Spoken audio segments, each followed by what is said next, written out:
Sabino, léger sorcier de l'IDPS, léger sorcier de l'union sacrée. Ce qui a sali likambu, a baluki na sima, a pakoli mafuta na elamba muninga lobi, te ngaite, ezaye, ye muto asali. Et c'est ce qui se passe. Car abato okolia na bango, bango ne bakuwanga na yo, bango ne bakuboma yo. Chéribé okenda alia kina Félix. Chéribé okenda amela kina Eliezer. Chéribé okenda alia kina Ntingi Pululu. Alia kina papa Mboso. Aliaki na bato nyonso. Lelo mongongo na bango eza koyokana te. Pour dénoncer circonstance ya mort ya ndeko na biso Chéribé. Makila ya ndeko Chéribé okende ekoganga likolo ya complicité na bino oyo kosali ya kosalir kombo ya ndeko Chéribé okende na famille ya ndeko Chéribé okende matanga euti kobandela bapomeli bango papa na bango 2 fois. Même si bozali na motema te, même si bozali na motema te, pas jusqu'à ce point-ci. Kabila a géré mieux que IDPS. Na makelelo nyonso IDPS c'est ça là. Même si aujourd'hui bolingi bolatisa batu kazaka ya ba journaliste ya IDPS ya Kabila, on accepte, mais pour vous dire la vérité, on accepte. Si c'est pour vous réinformer, vous réexpliquer que vous gérez mal, on accepte. Moi là, si j'étais avec Bango, les noms parce que ne fût-ce qu'une émission que j'ai tourné avec Maman Olive. Deuxième voyage, Tokena Maman Olive na Kindu. Tozala kana banani. Kaka na banani ndenge na zotanga bango wana. Nazaka na baote mais akomi na deuxième voyage ndenge ni. Ezaka question. Nde tozala kana ba. Mais batu nyonso tu wana babonga basomba ta ba nini soki ndenge nini te kakanga. Oui, tozala kana joli dioka qui est à télé 50. Je peux citer bandeko. Obakola nanga. Donc, ce sont des menteurs. On est là dans le couta. C'est pourquoi ils ne veulent pas que nous soyons là. Donc, devant la caméra, dès que les autres services noir sur blanc, que yo zala kana PPRD, c'est ça. Non, mais c'est n'a jamais été aussi bon à candidater parce que d'abord pas tel comme ça. OK. Admettons. D'abord, pourquoi les gens ne sont pas intelligents? Oriambongo Kabila te nani aliamo Kabila d'abord avec quoi? Nyonso yo politicien alukaka na vie yo ozwi yango na sima Kabila na sima Félix Tshisekedi. Ikale kimia oyokaka Swahili. Ikale kimia ni kwangu. Zwaki tivanda Eliezer. Melama ya malili. Mbongo ya YouTube esila rate.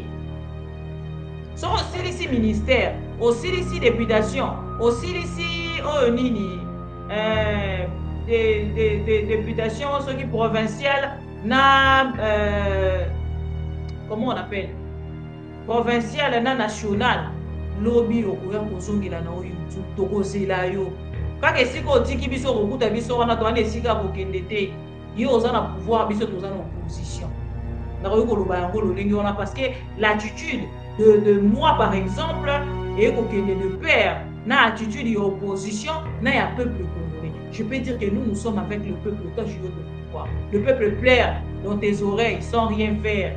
Ngai tambo, je l'ai dit à la télé na lobango avant que Kabila akende. Na vana na Kinshasa mutukombo na ye Sylvie Bongo de konanga mwasi. Qui m'appelle de konangai oko rejoindre biso na Lubumbashi. Ah. Tozana kama mission moko boy. Ça me dit la mission était avec qui? Elle m'a envoyé le billet, je pris ça en économique. Na quel Lubumbashi. J'arrive à Lubumbashi, to comme na hôtel place ba Sylvie Bazalaka. Ndeko nanga feza personnel. Bazalaki wana to mesana nani ta lwamba oyo na uchi kotanga oyo azana ya tente. Bazo landangai. C'était à l'hôtel Lubumbashi. Je les ai trouvés là-bas au Van. Et le lendemain matin, balobi, c'est la token. Tozo kende wat. Tokei kuna on s'est retrouvé dans une manifestation à inauguration il y a, je crois, bloc moko, maman Olive à Salissak, dans l'hôpital Sen. Et de là, on va nous prendre, ceux qui ont taliban, on se basera dans ma costume, moi j'étais en chemise. On va nous amener à la résidence temporaire et à chef de l'État. J'arrive là, c'est une émission. J'ai utilisé, j'ai saisi de l'opportunité pour que tout na maman Olive mituna oyo mutuna bangwa ta moko ta golo tuna ba. 2016 balobi, il faut alternance fait ya mandat ya Joseph Kabila et Soukiwan selon constitution. Awa tozana cité oyo alobi, oyo alobi, oyo alobi, oh ba communicateur à majorité opposition alobi ainsi de suite. Balobi ye moko alobi te, les autres en face ya molonga ni na ye. Oyo alobi kinga mtu nazalaka na ye. Chef de l'État a respecté constitution toté. A se représenter to a se représenter te. To ki nungu ke azali ko préparer yo. Ya solo to ya lokuta. Merci. C'est la seule mission bénéficiaire coupage. C'est la kasi. C'est la kasi. Parce que coupage nazwango na maboko ya maman Olive te. Nazwango na maboko ya ndeko nanga mwasi Sylvie Bongo qui m'entend, qui a envie. Bayela ngambongo na enveloppe kaki. C'était 800 000 francs congolais. J'ai déjà dit ça, ce qui combien de fois? Je l'ai dit pendant que Kabila était là.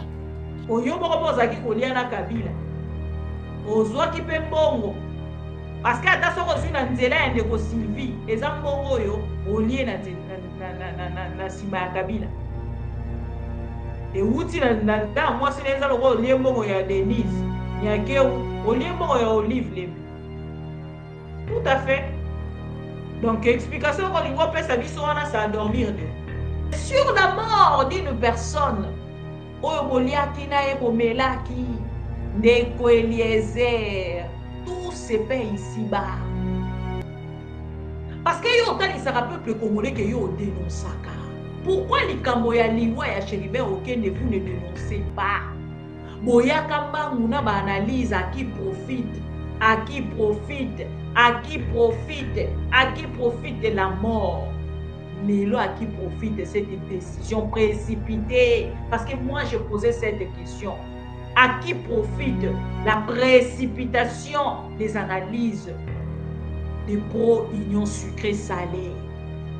Aujourd'hui, Ndeko Eliezer, je ne reste que sur vous parce que Ikabwa Chebea, Olataka Moukola Chebea, Olobaki Chebea, Bazana Chebea, Bazana, Lelo Tozaki, Okanisaki Okoloba, Ikambo ya Cheriben Okende. Au canal de Eliezer, Babengie, Azaki na Kinshasa, Alomwe Kinshasa, Amati na avion, Akomiti Lubumbashi ebe esika kokende. Atanga yoyo, na bandi musala politique après yo, na kati opposition, journaliste moko aza na pouvoir ndenge Eliezer azali. Abengi nga na téléphone na ngole Eliezer po yesi to solula. Bon, ton bon tchapé kate Eliezer, pour y est-il là pour se réclamer journaliste? Avec qui a le téléphone, il y a un voyage, na matana avion, na yebe sika na kokendete, na kokendete. Ce qui n'a la précision te, il y a sika o na kokende na kenda kati. Na za kuna ba politicien belé. Akobenga na la téléphone, mais s'il ne précise pas. Et l'autre, il est tout sale na kindakati. Combien de fois c'est qu'un journaliste oyo azaki ko s'afficher opposant, azaki ko s'afficher soi-disant à la combat, les lois talisa biso que non à se déplacer de Kinshasa à Lubumbashi sans pour autant aye belo ni ya minego ça. Bon, OK. Okomi, oyeba kite, c'est bon. Ya Sylvie Bongo. Et c'est que nous avons fait sa précision dans ma cambo pour qu'on nous ait son limite. Et c'est que nous avons fait sa précision comme nous ait son limite. Bah, au bien qu'on topé sa cambo, on n'a pas maman Olive. Et c'est que nous avons fait sa précision. Photo, yo moko elobela ka nini oyaka na nini. Lelo okomi ndenge nini. Et yo moko ta ko tala ba photo o mibale. olobaka ke yo osaleli Congo nini ndeko Eliezer.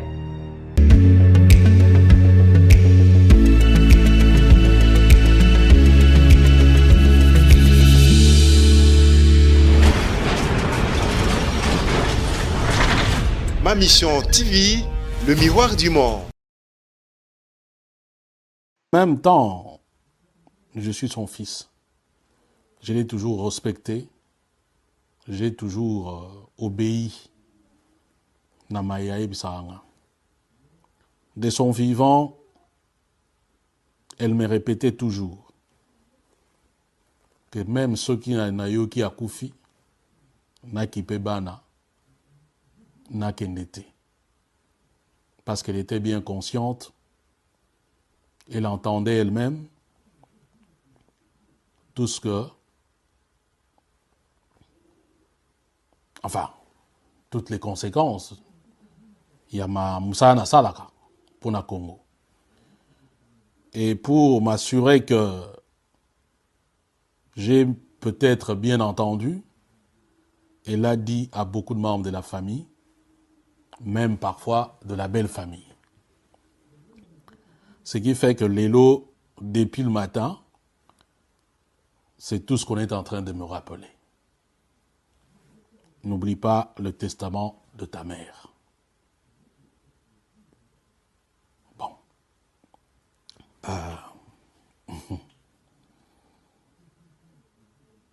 Voilà, c'est le dilemme d'un fils. Et ça tombe sur moi qui ai lutté pour le pouvoir UDPS, qui ai pris des risques pour le pouvoir UDPS. Et Tshisekedi, on va dire ça comme ça. J'ai mis mon intelligence, mon temps, mon argent, mes compétences pour l'avènement de ce pouvoir.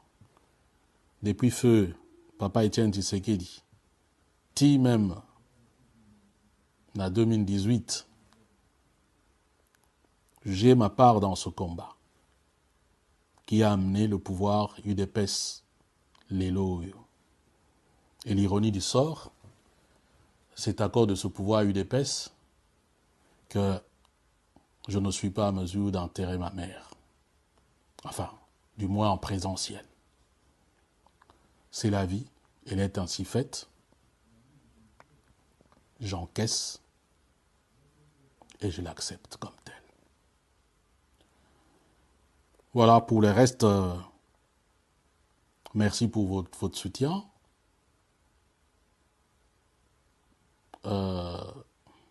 Oui, j'ai perdu ma boussole, mais je pense que le témoignage de sa vie va continuer à m'éclairer pour le bien de tous et bien entendu de ma propre famille. Paix à son âme. Et de là où elle est, elle seule sait si elle est fière de moi. Mais pour me l'avoir dit, que tout ce qu'elle espérait que je fasse pour elle pendant ces moments de souffrance, je l'ai fait. Pour moi, ça ne pouvait pas être plus qu'un motif de satisfaction. Et maintenant, je veux me concentrer à lui réserver, on va dire, des funérailles dignes, dans la sobriété, dans l'intimité. Pour le moment, c'est ce qui est important. Voilà, merci à vous tous. Je voulais quand même vous partager ce moment. Et merci pour votre soutien. Depuis le matin, je reçois des appels. J'étais même surpris comment des gens ont été au courant. Mais bon, avec les médias, les loyo, c'est des choses oyo, malheureusement, moyen pour bombango comme tel, exaté. Voilà. Moi, je ne savais pas que sa maman est décédée. Mes condoléances les plus attristées, mon frère, Fabien Kouswanika. Amis téléspectateurs de Am TV, Mbote, bon vendredi, Naba Mama, Bon vendredi, na ba maman nyonso bazali bongo kolanda biso à travers ma mission TV Le Miroir du Monde. Am TV New Look ndenge boyebi tokuma kobenga chaîne na biso Am TV et boyebi bien que chaîne na biso tobenga kayango ma mission télévision. Notre mission c'est de vous informer. Notre mission c'est de vous amener les informations traiter en temps réel et recadrer le mensonge. C'est vraiment notre mission, recadrer les mensonges avec le VAR à l'appui. Et Maman Bibi Kapinga à la pro Congo, ça la Kayango, Bobo Mesano pour la bandeko nyonso balandaka biso. Babengaka ngai pe d'autre part, Maman juste. Je suis juste au milieu. Et des fois, qui sa moins d'ambu, ils ont dépendre. Oui, bien, tous les bamike, tous les na moi attitude, moro so ba kotia koka, boka bolango tina ligne wana ya katikati me yo lingi so ko che yo le kala ndambu po et comme rappel, ils ont dépendre na traitement au bazali kopesa ma mission télévision topé na maman Bibi Kapinga bandeko nyonso balandaka biso, c'est-à-dire une considération au bandeko bapesa biso et qui n'a rappelé na kopesa biso bolingo mingi na bandeko wana pe soutien mingi na bandeko ba pro Congo o nyonso balandaka biso po toyaka mpona information. Bandeko soki bomoni na bandi na video ya ndeko Fabien Kuswanika video oyo nalingi natalisa bino information ya famille ya ndeko na biso Chéribin Okende oyo famille na ye décidé na kotangela bino yango na bandi na ndeko Fabien Kuswanika to présenter susu ba condoléances na biso et totalisi bongo ba encouragement na biso ye pe na famille na ye mobimba et totalisi bongo te na bato nyonso balandaka biso pe balingaka biso na ngambo na biso ba condoléances na famille ya ndeko Chéribin Okende et encore une fois courage na madame na ye pe na ba et voilà ma mission TV tokozala wana tokokontinue kozala tant que nzambe akobatela biso tokokontinue kopesa information bakongolais nyonso oyo balandaka biso. Bandeko balandi ya ma mission TV bozwa mwa kiti bovanda boyoka information oyo tomemeli bino na pokwa ya lelo et na information tomemeli bino na pokwa ya lelo voilà.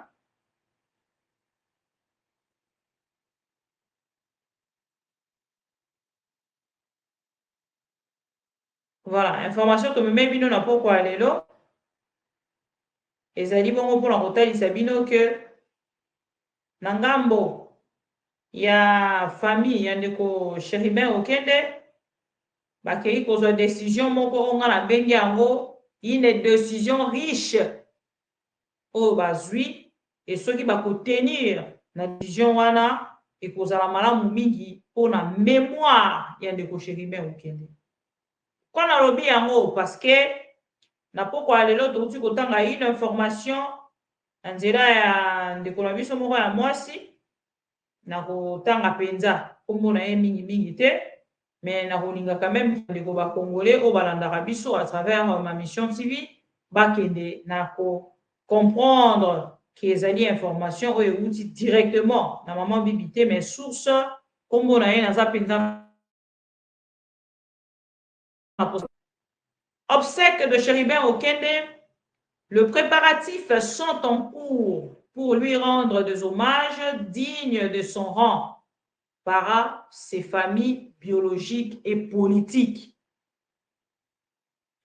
Pour l'heure, la date du 20 paraît consensuelle, sauf que de sources concordantes, nous apprenons que la famille ne voudrait pas de la présence des officiels. Toute autorité qui viendrait doit venir à titre personnel. Parti où est-ce intéressé ezali, sauf que de sources concordantes, nous apprenons, que la famille ne voudrait pas de la présence officielle, des officiels, toute autorité qui viendrait doit venir à titre personnel. Une décision riche pour les obsèques na mémoire ya ndeko Chéribin Okende. Si réellement la famille na part na bango bakei na kotalisa ke esengeli te l'État congolais azwa matanga wana en charge, na fini like na like yango, na like yango bandeko yango moni na lingaki naloba mwa mukie na likambo wana après na commenter sur likambo oyo etali bongo Fabien Kouswanika na monsieur de la victimisation Eliezer Ntambo. Pourquoi nalingi nalobela yango bokoyoka? Tobandino na ndeko na biso Chéribin Okende. Encore une fois, paix à son âme. IDPS na justice na bango. Babandaki kotalisa biso ke bango bazali na état de droit. Et puis ce côté l'état de droit, koyeba kombo ya état de droit, tobande koyeba ke IDPS ekopesa penza justice moko na Kongola amona te. Nzoka ezalaki nango ba escromuche.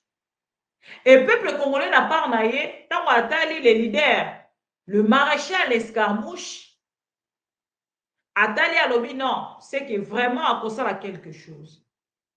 Touba. IDPS, tension, ça va. Tolali tolamuki na tongo, na roya na troisième partie, lelo vraiment na zanabino, ceux qui n'aient pas le na roya na mokolo ya samedi, la vidéo. Il y a juge aya koyebisa biso non bomoni ndenge ezali awa nani ndeko na biso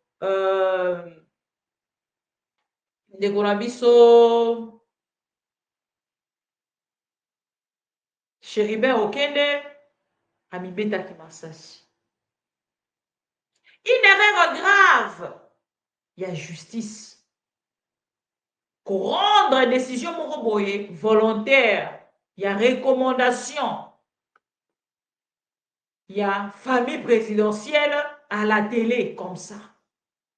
Bandekolanga, il y a un bon temps on a tangi texte oyo que la famille est limitée, bazwa charge ya matanga pe ba officiel baya nakati ya matanga na bango. Na ba jipe nini tout ça et tout batia panneau boye ba officiel non balingi basala matanga moko na mémoire ya Chéribin Okende mituna se attitude ya injustice et que de bongo ko s'afficher na bilongi na bango te bisika bakokunda ndeko Chéribin Okende.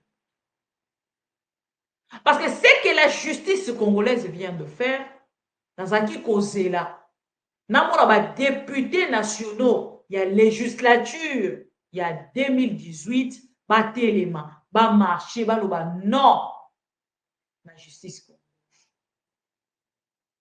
Namoni ba djaleloliste, ba télémi ba lobi non, justice oyo, eza justice à malamuté. Au lieu ba kene na ko dénoncer au vrai sens ya mot. Boyo Kabango. Oh non, Fachi avait vraiment raison. Yangwa Lobaki justice malade. Pour la manipulation, il y a peuple. Nenge ko sale mana IDPS au pouvoir. Bande konanga na pesa kanzambe merci. Oya pesi biso makasi ya kozala. Oya pesi biso énergie ya koloba.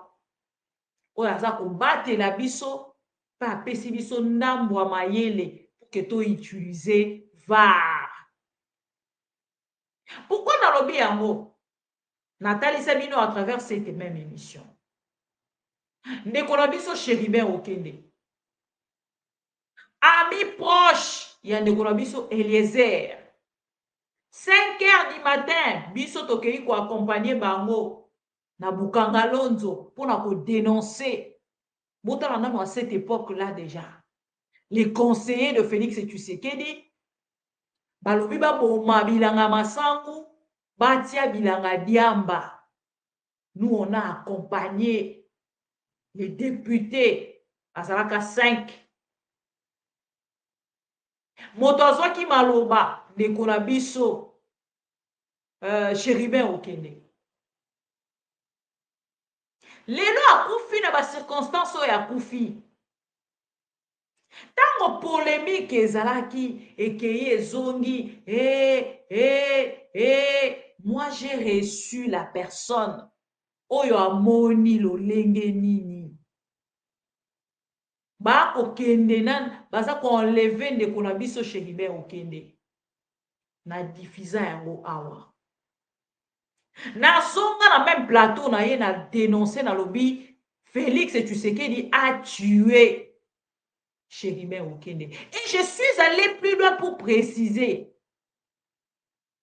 Il n'a pas seulement tué. Et Sengeli Boyeba. Que tango ndeko na biso Chebe a kufaka, tout de suite on a crié Kabila a tué. Je pense que Bozo Yokama. Bandeko, j'ai eu des insultes, il y a ma couleur nyonso. Et nous, on accepte parce que c'est devenu comme une vie pour nous.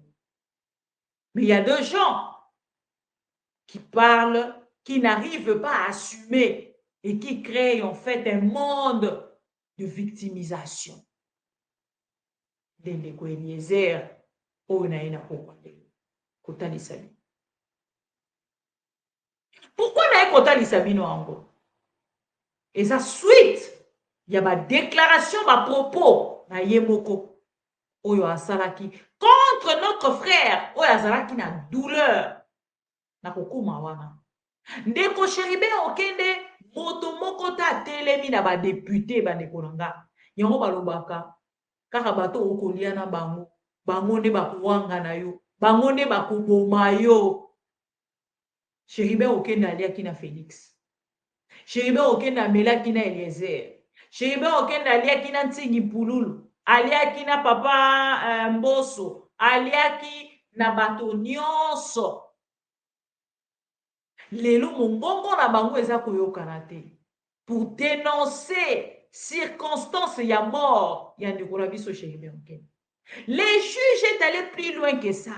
Alobi makambo nga na lobby ya suicide oyo ya Chéribin Okende. Oyo nyonso ako dénoncer yango justice s'occuper na. Bandeko na ngai toyoki yango. Et là namoni bandeko na biso moko basangani na koya na ba information wana nyonso pour que na préciser bino bandeko na biso ya mouvement citoyen basangani. Merlin, vous merci beaucoup. Bandeko nyonso bosangani. Félicitations na bino ba Congolais conscient. Oh, télémi pour que vous le non. Même à l'époque, il y a Kabila. Tobanda qui peut dénoncer. On a dénoncé chez Béa. On a dénoncé Fidel Babala. On a dénoncé ce qui s'est... Fidel, pardon. C'était quoi? Fidel... Baman. Excusez-moi. Les chauffeurs, il y a de Golabiso chez Béa. On a dénoncé Liwa Yabanekouana Mibale. On a dénoncé. Tola qui sabino même ma vidéo. Oyo Mutombo. Akolo bana Kabila azali nyei. Nani Bosembe. Alobi na Kabila azali nyei. Muto akanga bangote. Mais les lois en fait na pouvoir à Félix Tshisekedi ba ko ebi sabino soki bo dénoncer, soki bo contester décision. Oyo volontairement le procureur voto akei koloba ba ko kangabino Eliezer. Aucune vidéo, aucune démarche, aucune dénonciation. Eliezer Ntambwe.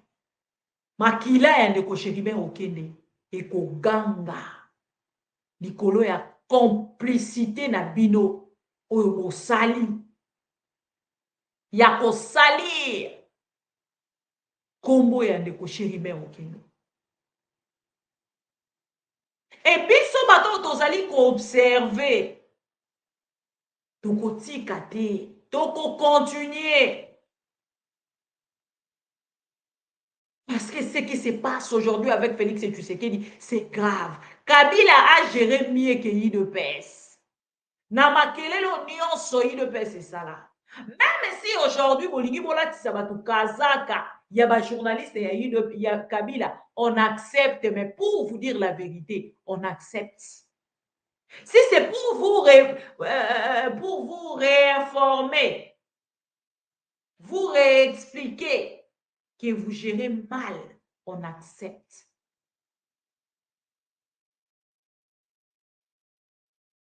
Aucune dénonciation. Les mouvements citoyens, aucune dénonciation. Pardon, les mouvements citoyens, on a déjà 60, on devrait signer pétition contre loi, contre décision. Oh, monsieur le procureur a dit pour ça. Après 7 mois, 8 mois.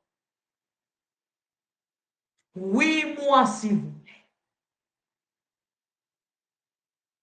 Na famille ya ndeko Chéribin Okende matanga euti kobandela. Babomeli bango papa na bango 2 fois. Bandeko langa. Même si bozali na motema te. Même si bozali na motema te. Pas jusqu'à ce point, s'il vous plaît. Maya miso ekotambola. Maya miso ekotambola. Mezo ebesika akokita te. Ekita awa. To ekita awa. Soki nazo telema na ndeko Eliezer parce que asali ba mission ebele na ndeko Chéribin Okende.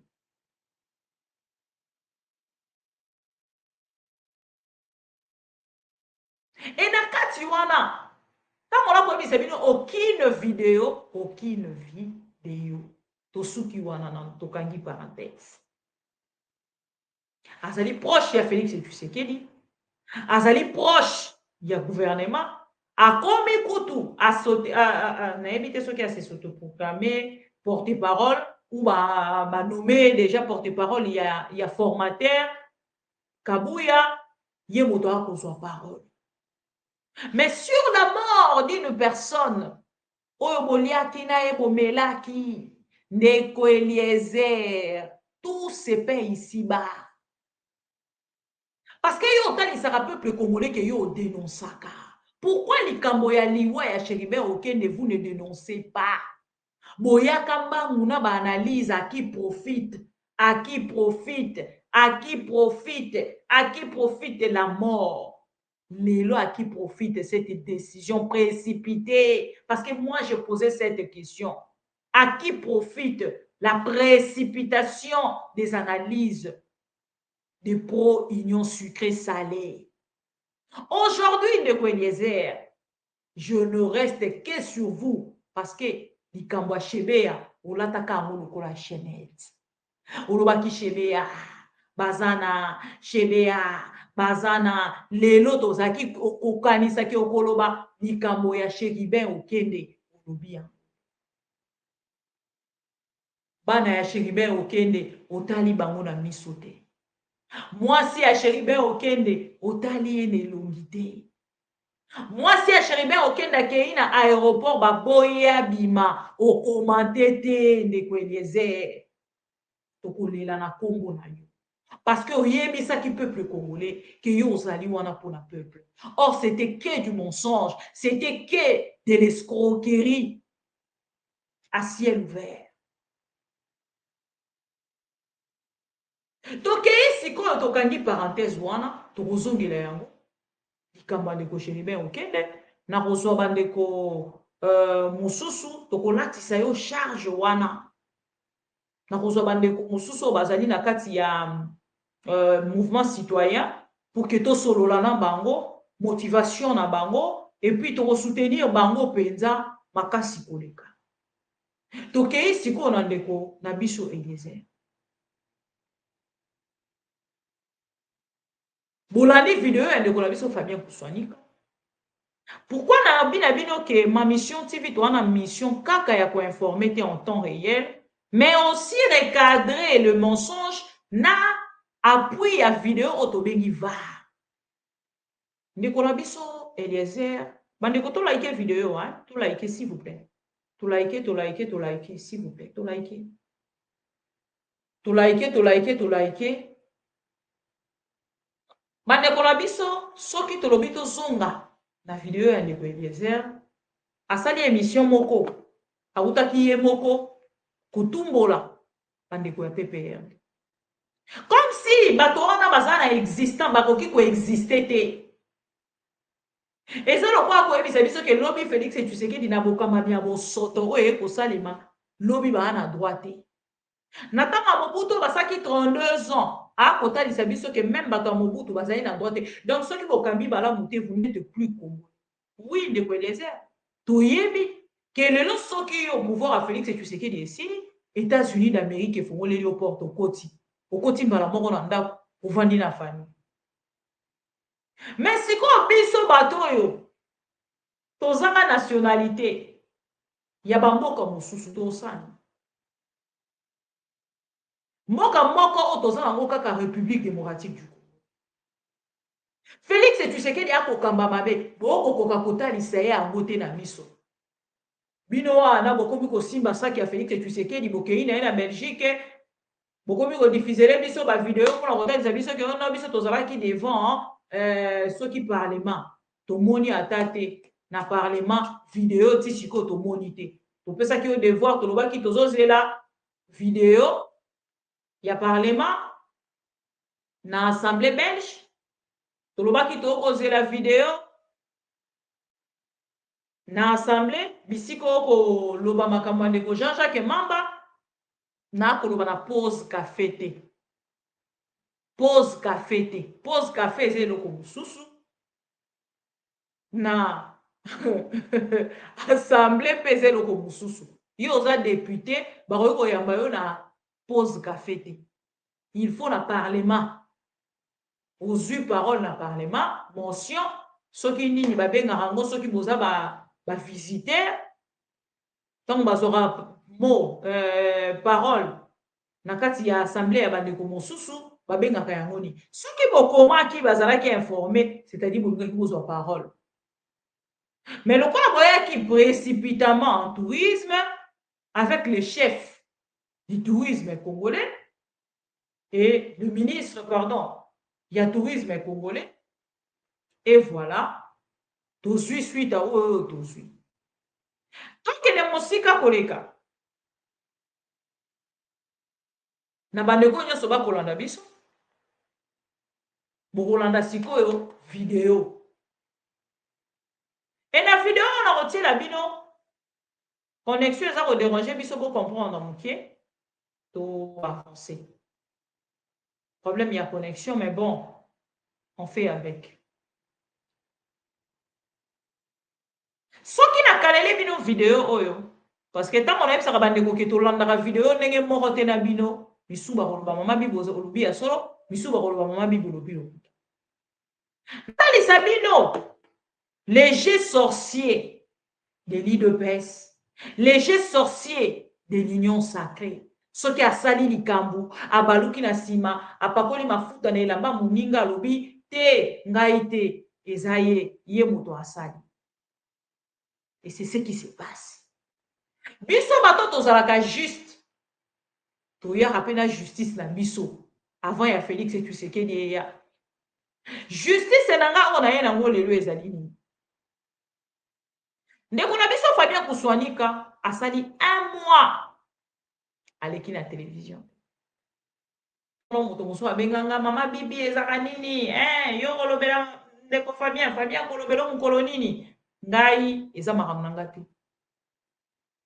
ngala yaka kokomonte par rapport à makambo lolenge kolekana na télévision soki na moni émission Fabien Kuswanika ya une partie on a s'intéressé nango na zui na diffuser na moni ndeko Pero Loire esika wa alobi makambo moko na s'intéressé na yango na zui na diffuser nga na talaka te moto wana te. Moi je ne vis pas comme ça.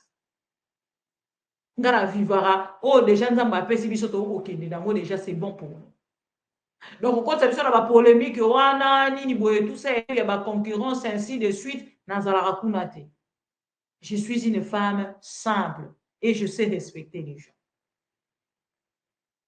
Ndeko na biso ya mobali Eliezer Ntambwe na yebisaki na tindelaki message. Na lobi ndeko Eliezer lelo ba kobenga yo député. National, provincial, ministre, soki nini, tout ça, ba titre nyon sobozo. Mais, kobosana te. Ke titre wana po elata nzoto, yonde esengeli olatisa yango nzoto. Okolatisa yango nzoto na attitude, na comportement. Okolatisa yango nzoto na façon na yo ya kosalela makambo. Ekopesa considération na respect. Preuve ngai moko nazali awa. Soki obetala lobi lolenge bato bazali kofinga nga. Mpo ntango mosusu jibe mpiana, mpo na ntango mosusu, me ntango nazwi attitude. Ya mosala oyo nazali kosala lelo, okofuye na internet okomona moto akofinga nga. Mpo na nini? Parce que na mipesi itinéraire mosusu par rapport ya oyo nazalaki lobi.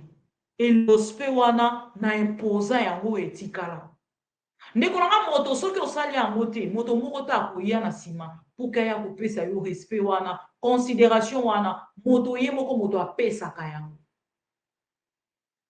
Respect na considération moto nda imposaka yango. Et oui lelo moto nyonso akobenga mama bibi, naboti combien? J'ai qu'une seule fille de 7 ans. Mais par respect, il y a mon sala on a kosala na considération on a mis pesa moto nyonso akobenga nga mama bibi, moto nyonso ako respecter nga. Pourquoi? Si comme moto yo akolia mbongo wa peuple congolais, oye sengeli peuple congolais kele na kobenga ye honorable si réellement azali ko mériter honorabilité wana. Ndeko Eliezer. Ndeko Eliezer akosala plateau na ye lokola chaîne ya télévision etikali koyebana te. Pour qu'il y ait il pense qu'il faut passer dans le buzz. Buzz ya liboso ndeko Eliezer asala o nga moko na kamwa. Alokoti voice moko wana ya bato ayi de pesa ye nango na plateau ya télévision. Akosalela yango analyse ya John Numbi. Audio moko alokuta sur John Numbi. Avant de la yango na plateau pendant 1 heure. Ako commenter sur yango, ni on sorti na suka lokuta. Na kamwenga lobi, akomi na niveau, TikTok et me marabato na lokuta. Kosa la buzz, pour que na TikTok otalama. Osa la succès. Or, c'est un succès qui ne dure pas. Nana na TikTok, mais je ne crée pas de vidéos buzz. Pourquoi na sala kayangote? Parce que nana posa ko finga mate. Nana posa respect nanga. Ebate la mananzoto nanga. Ebate la manamusala nanga. Parce que na sima na biso, ezape na bato bazali.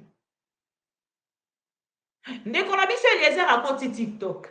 Akoti yango tellement mabeke, akomi koluka buzz na nzoto ya moto nyonso. Bota la siko vidéo na lingi natalisa bino. Là où je vais vous inviter maintenant. Misuba kolobanga mama bibi wa songi nga asala rava. C'est mieux olobate. Pour ceux qui olobi on se retrouver dans l'écran nanga. C'est mieux olobate. Ou olobana yo, mais osala ngo na ndako, mais na télévision te. Ceux qui osala ngo na télévision, ceux qui va pro Congo, ba songi a liboso eza ba pro. Ceux qui va pro Congo ba tindeli ngai yango yebaka ke oko se retrouver na kati ya VAR. VAR na biso a liboso na lingi na diffuser ezali ndeko na biso Eliezer. Vidéo na yo ya salaka sur ndeko na biso Fabien Kusoni. Ndeko na biso Fabien Kusoni ka akufeli. Asali vidéo na ye pour na ko informer peuple congolais o nyonso apesa ka makasi pour na kolanda. face ya ba Congolais, car ba Congolais ne balanda biso. Parce que tu as une information quand il y a Congo, il y a Égypte, il y a Russie, il y a Tunisie. Donc il y a Congolais ne bazaka liboso pour la Rolanda. Tant que likambo ezubiso, on a déjà créé une famille. Oyanga famille ezalaka ba pro Congo, oyandeko kuswani ke ezalaka ba tanzinois, oyandeko na biso ya CPL ezalaka ba CPL. Moto a créé moi rubrique familiale na ye pour que a se rapprocher na bato bana. Tant que la biso famille kuswanika kufeli. Moto nyonso azalaki na compassion, akitisaki compassion na ndeko na biso kuswanika. Mais ba président de la République, le col ndeko na biso Eliezer bino moko boyoka. Pour le lot alinga créer victimisation et puis akei ko coller loko moko na ndeko Fabien Kuswanika. Bolanda bien. Bolanda bien boyoka. Tokei. Tango ndeko Fabien Kuswanika akufeli boyoka makambo alobaki. Alobi, je ne sais pas aller pleurer ma mère. Ngana bundela pouvoir oyo. Lelo pouvoir wane zali ko empêcher nga. Batu bazotindela nga yango balobi ndeko Eliezer, est-ce que vous ne pouvez pas l'aider? Je ne sais pas s'il y a quelque chose qui pèse sur Fabien Kuswanika ici. Oya kotiko ya kolela maman na été. Batu ebele basala buzoba, j'ai vu beaucoup de filles sortir de la présidence. Ba finga na maman Marthe. Ba finga na distingué première dame, na chef de l'État. Na mona bango ba komi awa d'ailleurs, ba komi j'en ai vu une qui était à Paris. Azo bima penza na mutu ka matricule PR. Na okinzoto malidi. Na sima j'ai commencé à réfléchir parce que ça nous dérange. Pourquoi ils ont dérangé Bisso? Bisso batu tobundela eloko. On ne se retrouve pas. Mais batu système ya finga babenda yo. Bazakuna, j'en ai vu quelques-unes personnes qui sont venues de la diaspora. Je n'encourage pas la barbarie. Je n'encourage pas mauvaise éducation. Yangona lobaka tel que nous passons dans les médias. Ngana zala kanaba limite, bagarde fou. Je donne mon information. Je fais mes analyses. Je ne vais pas dans les attaques personnelles. Te. Bavi ya batu privé na kota kate. Nous allons sous les idées. Même temps où nous avons combattu Joseph Kabila, on restait sur sa gestion. Je pense d'un niveau, on ne clame pas le niveau. Les gens constatent, nous attendons parce que tambo la kanaba garde-fou. Les garde-fous, zocha Nathalie Sakibino Moutou kezalaka na accélérateur na frein. Il faut apprendre dans la vie, même quand nous passons à la télé, de freiner quelque part. Je suis en divergence d'opinion avec mon vieux Martin. Je suis en divergence d'opinion avec Moïse Katumbi. Je suis en divergence d'opinion na ba vient ngai belé ezala ba Franck Diongo, ezala ba Jean-Claude Wemba, ezala ba nen. Nazana divergence d'opinion na bango parce que j'estime que bazo cracher sur notre effort à nous tous. Pour na couper ce espace na bapaya. Mais je ne peux pas aller au-delà na banda kofinga. Na banda ko inventer. Le patriotisme est le quoi part. Quand c'est la patrie qui est menacée, nous oublions nos appartenances politiques. Devant, maintenant, ces alliés qui peser sur notre pays. Parce que nous sommes ensemble. Mais il y a ceux qui ont coopéré na banguna contre notre pays. Voilà pourquoi j'ai reproché Bandeko. Nous étions agressés par le Rwanda. Or, si vous regardez bien, qu'est-ce qui s'était passé? Après le génocide du Rwanda, les Hutus qui avaient fait leurs bêtises là-bas ont fui devant la force au pouvoir de M. Kagame. Ils ont fui, ils sont venus au Congo. Ils sont réfugiés au Congo. Maintenant, au Congo, ils devaient respecter la règle internationale qui dit que quand des voisins armés traversent la frontière pour venir dans votre pays, la première chose, vous devez les désarmer. Nous, on ne nous a pas désarmés avec Mobutu, on n'a pas désarmé les FDR, FDR, tout ça. On nous a laissés. Deuxième chose, vous devez les placer à au moins 150 km de la frontière commune. Or, nous, on nous a laissés à quelques mètres de la frontière. Ces gens-là, partant du Congo, ils agressaient leur pays d'origine. Et quand ce pays prend des dispositions pour se défendre contre ces gens-là, vous allez dire qu'ils ont agressé le Congo. Il faut d'abord respecter la règle de ne pas héberger des hommes armés venant du pays voisin. Donc ça, c'est pour vous dire que ne faut pas toujours dire « Ah, on a agressé, on a agressé ». Il faut voir aussi votre responsabilité dans cette affaire-là. Donc ça, c'est un...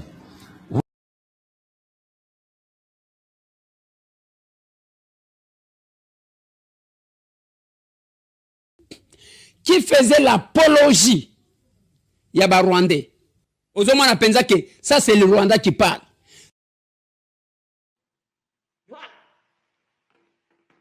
Nazwi na lo extrait wana mibale. Boyoki edenga akoluba. Boku misaka ba diplôme ngana tanga. Ndeko nanga soki otanga.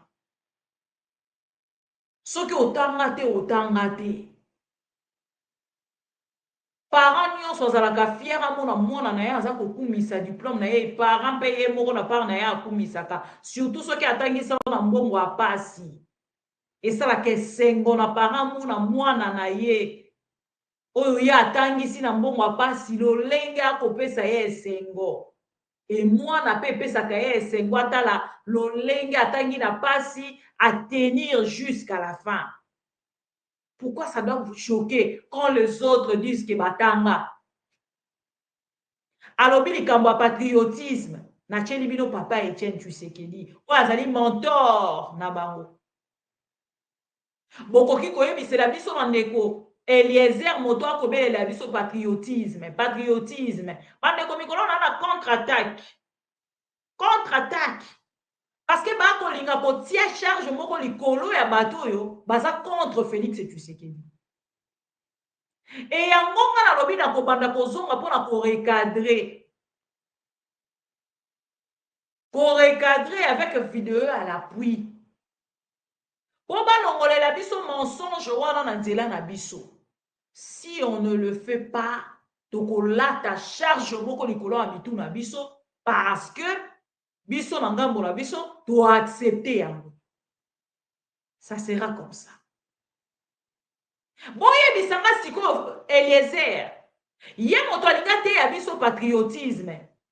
Na tango Kabila patriotisme à côté ya biso lelo asalaki yango te pourquoi bandeko bakufa kitango Kabila azalaki na pouvoir na likambo ya guerre ya est ya république bazalaki ba congolais ou bazalaki ba congolais.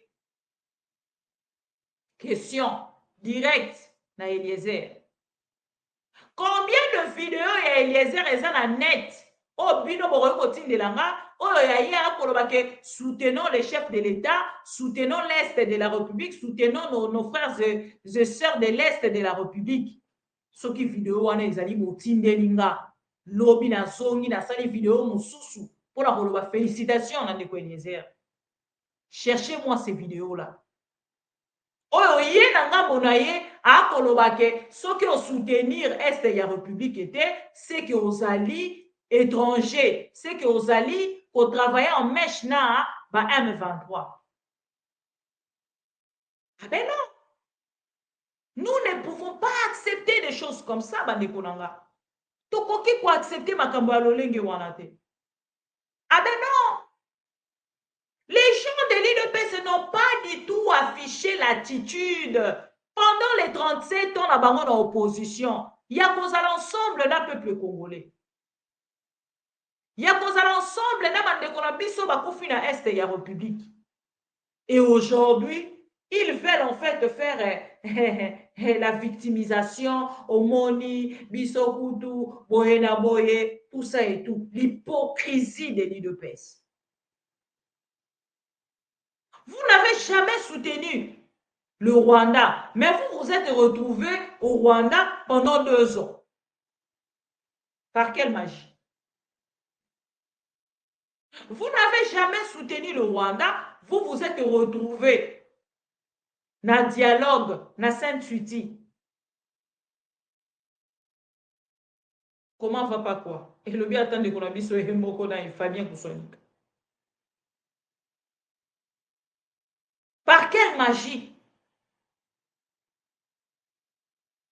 Et beaucoup de monde beaucoup la possibilité il y a coupé ça qui sort, excusez-moi, mais explication et agnon sowana. Tout ça pour continuer. Ça c'est le Rwanda qui parle. Bazo komisa. Onangaye, azuba village autant depuis Bobanda, nangaye azuba village autant. Azuba village nini? Le kuta ya modèle wana ça sert à quoi? Mabeza ya binote, eza ya ba Congolais bazwa kata ya kolanda buzoba o bino bosalaka. Ce n'est pas de votre faute. Siko boye bisanga, makambo ya bandi koloba. Na liwa ya ndeko na biso, mama ya ndeko Fabien Koussonika ezalaki na rapport nini? Bozomona l'hypocrisie dans l'homme. Les mauvais cœurs de l'homme affichés en public. Akeino kokoti saye inséré. Oh non, ngai yango moni na epesa rabino conseil to bo sala ka musala botika ka mafinga. Pande konanga. Entre Eliezer et Fabien, qui crée le buzz pour être suivi. On a kolobate. Bino moko boloba. Entre Eliezer et Fabien. Parce qu'il y a un compte dans la polémique, il y a un de quoi sali comme information à bateau balandakaye. Pour ça couper sa compassion na yote. Vanda nango. Pourquoi afficher cette méchanceté en public? Eliezer Ntambwe, le pouvoir passe. Ata na sukambo kango États-Unis au Kovanda. Ata na New York kango poto chao na sukambo kate États-Unis au Kotuna ka jour. Ndenge nini navanda na coin na ngamoko. Ndenge nini bandeko bakipaka ngate okolekanaka comme un inconnu. Parce que vous semez vraiment la division au milieu de Congolais. Parce que on a créé un tox pour la batoba ina Fabien, bomoni Fabien, afinga kabatu, bomoni Fabien, okena nous na ko ignorer mosala on dekora na salaka. Na lobaka na yango na première émission sans que tu n'aies pas kende ko Fabien azalaka choqué. Mais nga azalaka déjà choqué. Même tant na salaki yango nazaki ko zela na mona to mosusu bandeko balanda kanga baloba te mama bibi okokai ko sala yango te mais balandinga balobi te mama bibi olobi bien. Donc elingi koloba ke osana monopole ya kolanda mate. Ozape na monopole ya ko créer buzz te ndeko ngai. Nyonso yo politicien alukaka na vie yo ozwi yango na sima Kabila na sima Félix Tshisekedi. Ikale kimia oyokaka Swahili. Ikale kimia ndugu wangu. Zwa kiti vanda Eliezer. Melama ya malili. Mbongo wa YouTube esila rate. So osilisi ministère, osilisi députation, osilisi oyo nini des députations, ceux qui provinciales,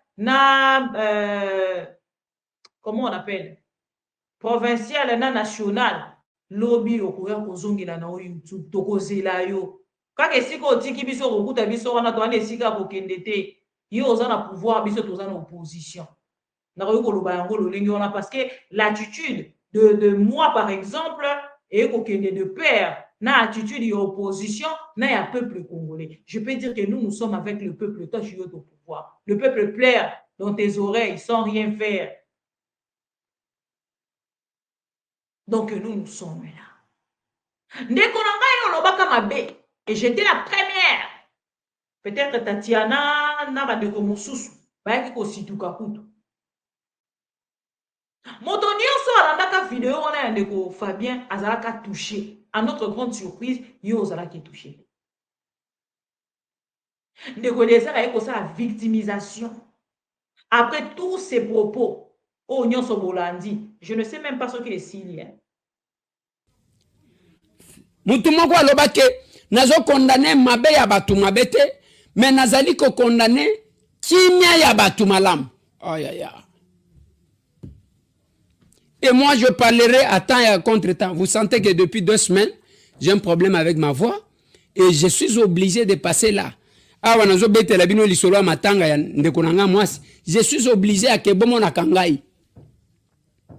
J'étais dans une position où je vois mes... YouTube, même tant que Ndekonabiso Fabien. Malobi soki na diembeli Fabien te na rolanda mate, c'est mieux na diembela Fabien pour que na langa. Et il est venu passer pendant qu'il était, nga na koufé la grande sœur nanga, na sala 1 mois na likakate. Mais il non seulement aza député, non seulement na ba titre nyonso, mais na YouTube lisusu. Malgré akoufeli, liwa brisque de sa sœur, a Bélaté, à Koufana, même date, on dirait. Un jour après ou un jour avant, il y a maman et Ndeko Fabien. Maïe na YouTube. Aïe koloba makaba matanga ya batu. Pendant que yebo pas na matanga. Bon la vidéo bien. Bon si lisa yango pour que na kende kotie la vidéo sikoyo réaction na ya mi balé. Oyo asali contre Ndeko Fabien Kouswanika. Et pour la relakisa bino combien de ko oyo azali ennemi ya moto oyo asala ye mabete. Il se crée en fait des histoires autour ya Ndeko Fabien. Ah watali saki biso alobi ke Ndeko Fabien azali ndeko na ye. Mon frère. Yango na yebi saka bandeko moto nyonso abengaka yo frère aza frère na yo te. Yango moni Félix Tshisekedi akoma na ye ko benga ba Rwandais ba frère. Nyonso lobaka ndeko aza ndeko na yo te. Faites très attention. Boyoka. Jida. Boyoka nyoka. Capable et belé bakoui, je ne pouvais pas. Mais je me dis, si je m'étais maintenant, c'est ma patrie qui sera en danger. Po bino bakano. Ya ba Rwandais boko envahir. Les gens risqueront de vous croire. Batu bako risquer ko croire bino. Navia batu privé ngana kota kade. Na kotika ya Pierre Casse. Parce qu'il créé quand même clameur publique. Les lois autoroutiques ke bakanga yena tata mwana wana. Oui. Il mérite de répondre. Il mérite de répondre. Et j'ai toujours demandé qu'il y ait une bonne réglementation. Une bonne réglementation en matière ya makambo nzambe. Ce n'est pas dès que mutu alamuki. Et comme ça mutu démon qui n'a rien à voir. Batu bazo inventer biloko. Oh basala boy. Basala boy. Alors qu'en réalité, c'est faux et archi faux. Je vous ai dit sur ce plateau. Il parle de quoi? Tantôt à suivre, tantôt à suivre, tantôt à suivre, Tobungi, ce n'est pas grave. Réaction na yongwane salema et sali 1 mois quand Ndekonanga, Ndekona biso azaki na matanga. Koufeli maman, pas n'importe qui. Donc pour la Ndeko Eliezer, il fallait qu'il soki Fabien azaki na makambaroloba aloba ngotango mama na ina bakundaki ete aloba ngotango no matanga na ye apanzaki te aya ko répondre Eliezer parce que il y avait quoi l'urgence ya ko ya ko répondre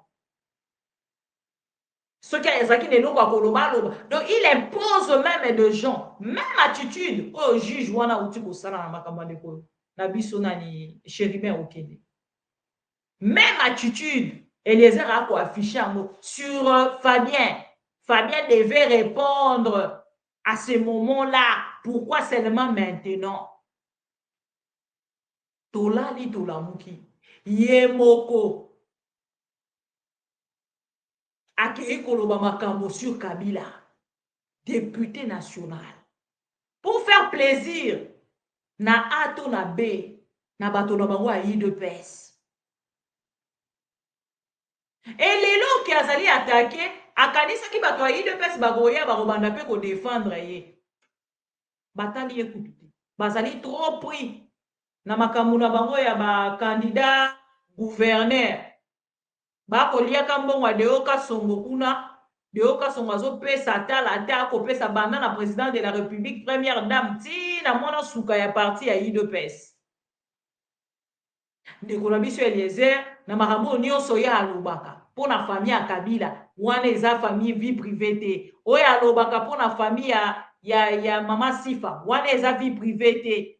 Oyo nyonso ya alobaka pona ba politicien wana eza vie privée te. Matanga oyo akoti ya ndeko na biso Fabien Kuswanika wana eza vie privée te. Oyo ye vie privée na yebi te pona ye vie privée eza nini. Na oko kosala de na oko ko définir te vie privée eza nini. Ndeko na biso après un mois ya off alali ala muki a honoré maman na ye asilisi parce que nalingi penza bandeko bolanda yango parce que niveau ekolobamela bien te awa nde esika bokozwa précision avec vidéo ndeko na biso alobi eleka yango mpe ndeko Fabien aleli mama na ye azongeli mpe mosala na ye avant kutu azongela nayebaki kutu te moko nini ndeko Fabien akozongela namoni video moko bakangi ye na Kinshasa na poko na ye kosutuka namoni ye na etando eke nalobi oh moto balobi bakangi ye na Kinshasa nazomona ye na plateau asali plateau na Kinshasa to ndenge nini nayoki ye moko mpe na kati ya plateau wana alobeli adenonce moto wana akokosa lokuta na kombo na ye asuki wana te apesi information ntango akomi na ndeko Chéribin Okende po ezokanga Eliezer awa parce que Eliezer alobi akokaki kosunga ezalaki momoko akokaki koutilize te. On a lit de l'orgueil en Eliezer. On a lit de l'orgueil. Totangi penza minene nga na bonga, nga na ko salela bino nga moto atambolaka lolengi wana. Eza na bato bazana yango me balobaka te. Et vous pouvez faire quelque chose autrement ya lolenge oyo kosala.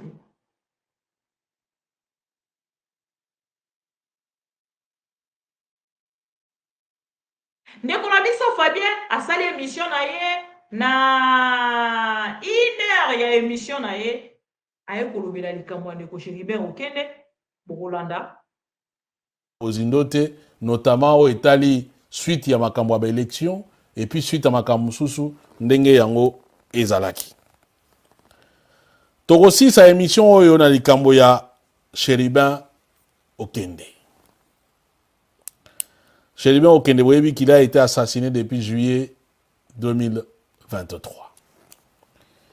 Tilelo na yebite soki bakunda mais na yebi que dernièrement je pense le 1er février famille elobaki que non bon tozozo suite ya enquête était tozozo paye logo moko te. Je pense que nous pensons que Toko Kunda ndeko na biso. Maintenant, na yebite soki si akunda ma ou pas. Et ici, Naline quand même n'a rappelé le moko. Je n'ai pas réagi parce que je me suis imposé discipline wana. Bandeko yeba olimbisanga moto na moto azali na rapport na ye vis-à-vis ya parents na ye. Azali na rapport na ye vis-à-vis ya bandeko na ye, vis-à-vis pe ya baninga na ye.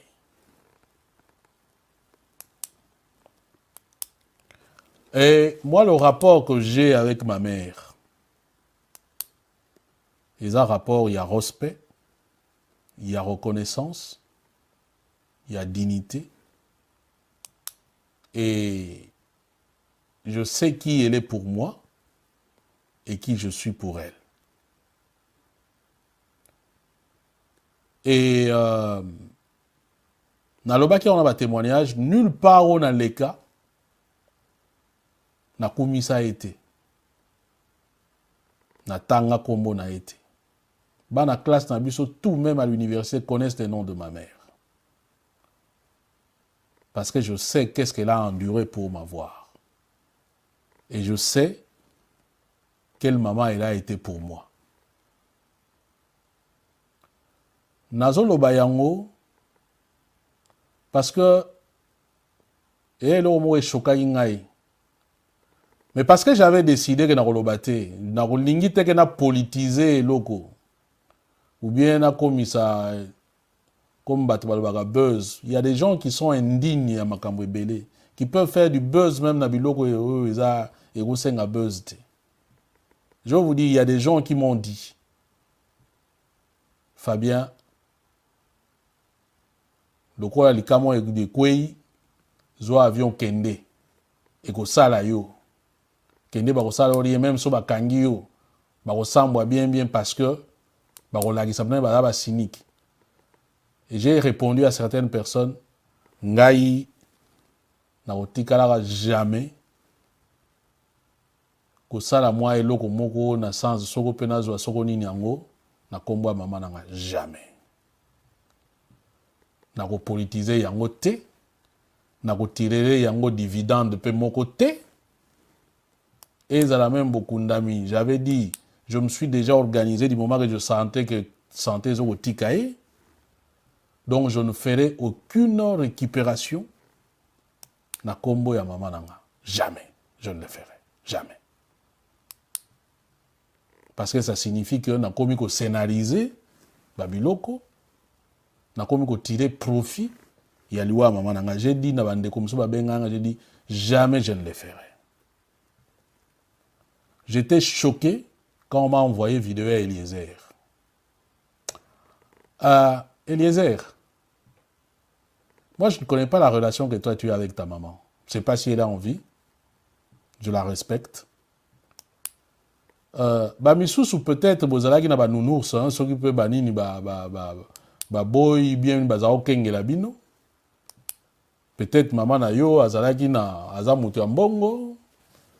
Azalaki peut-être mosali ya bureau. Yo batikeli yo bato bakengela yo. Tu n'as pas peut-être la relation que moi j'ai eue avec ma maman. Moi, j'ai toujours dit que ma mère, c'est mon Dieu. Il y a un moment où on a respect ma casse vis-à-vis des femmes.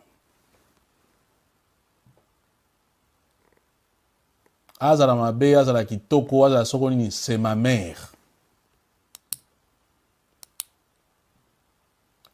Et ce qui n'a yaki qui chassate, je n'ai pas eu peur de quelqu'un. Et ça la clair. Parce que et on a bien une relation Eliezer na maman na été. Ceux qui sont raté. Moi je parlais avec ma mère. Tous avons le makambo belé. Tout ce que j'ai fait c'est respecter sa parole. Point barre. Ceux qui n'a pas quitté na banga qui mutute, mais je n'ai fait que respecter sa parole. Donc on a répondre été. Et j'étais choqué que même dans Ngonga Wanande, fallait qu'il y ait Koloba, ceux qui biloko ya lobaki wana.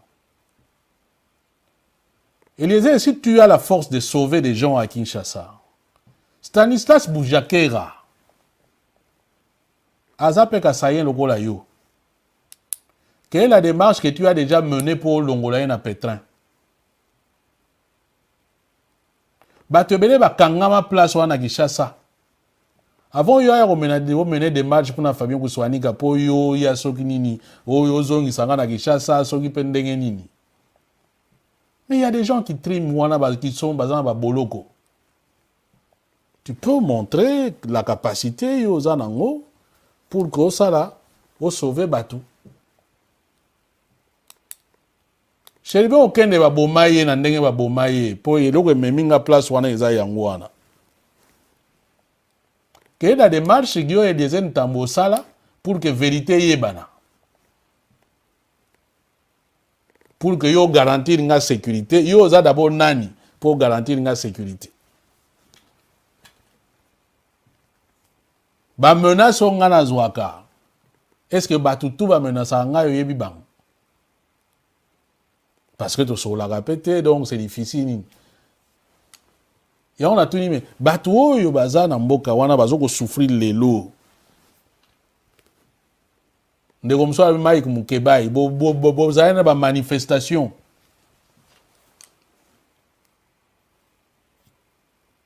Quelle est la démarche que yo sala déjà pour que longola batu wana na pétrin? Ba misu bona bango parti moko mouvement moko bino na bino parfois bakapitikisi piango lelo ole koto kuna ole koto et ainsi de suite mais on réussit ça ngande oya kolongola nga place wana. Et puis au fait aux anani. Ne bi so za na réponse au pe sa place wana.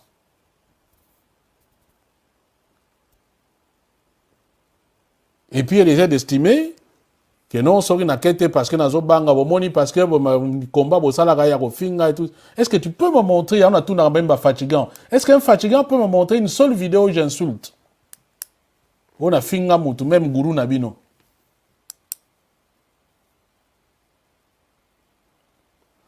Il y a un to mena combat mon côté. Bino bo mena ka combat oyo bo lia kana batu wana mais vous faites semblant que no bo combattre bango. Te. On vous a vu partout, Batunio, surtout la mine bo combattre bolia kana bango, bo mataka na bango ba avion, bo zala kana bango na butu bo keno menga na coopérer na batu wana te. Ni les kabylistes, ni les tshisekedistes, ni nani quand je les critique na coopérer na bango te ba pesi ngambo na lia kango te na zabani ni wana te. Mais c'est pas comme vous.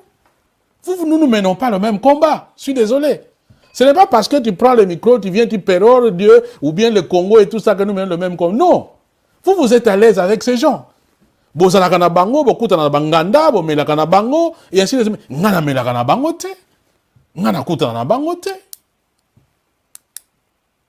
N'oublie pas que les gens ont voulu nous mettre ensemble à un certain moment. Il y a des gens qui m'ont appelé à Kinshasa, me disent, yo lingo sangana mutuwana. Mutuwana azana bango a mutuna bango. Yango moni ebebara na kati wana. Mais moi, je ne juge pas ma vie Nabino. Mais je n'ai pas aimé que on y a retenir le langage parce que on m'a envoyé la vidéo, j'ai regardé. Na linga de répondre dans Ngonga wana je me suis ça ne sert à rien. Sinon il okende wana lobby ça ne sert à rien. Mais simplement je termine en disant moi je ne connais pas la relation que tu as avec la maman, notre maman qui t'a mise au monde. Mais moi je suis tout par ma mère. Et ma mère est tout pour moi. Et donc, si on a quitté sa volonté, simplement, j'ai respecté sa parole parce que Ayokaka, Azaeko Yoka, et m'avait dit, ce qui m'aime Yoki, Koyate. Voilà pourquoi je ne suis pas venu. Alors,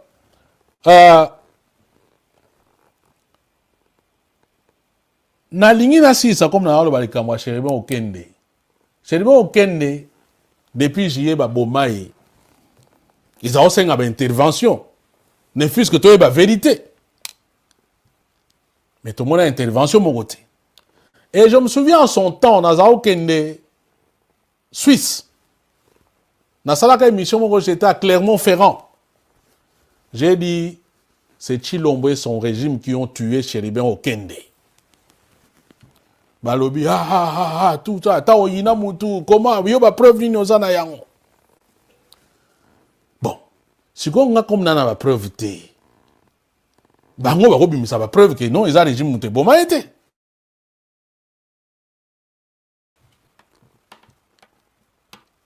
ba yeli bino expert depuis expert ba ya ba moi eleki solution exacte.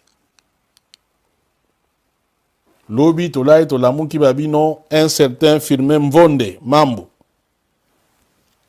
Aye. A lobi que non, les lois se va faire sa conclusion Il y a enquête na bango.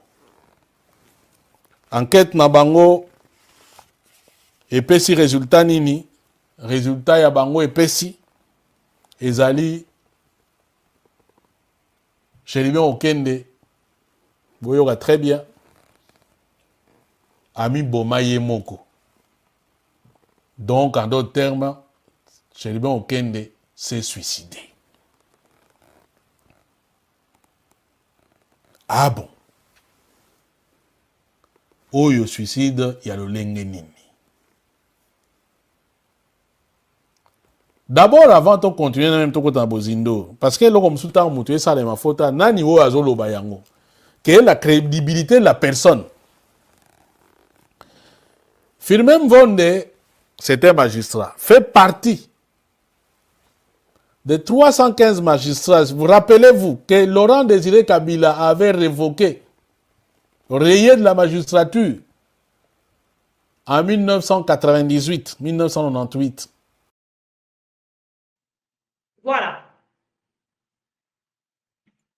Boyo qui réponse réaction, pour ne même pas parler d'une réponse.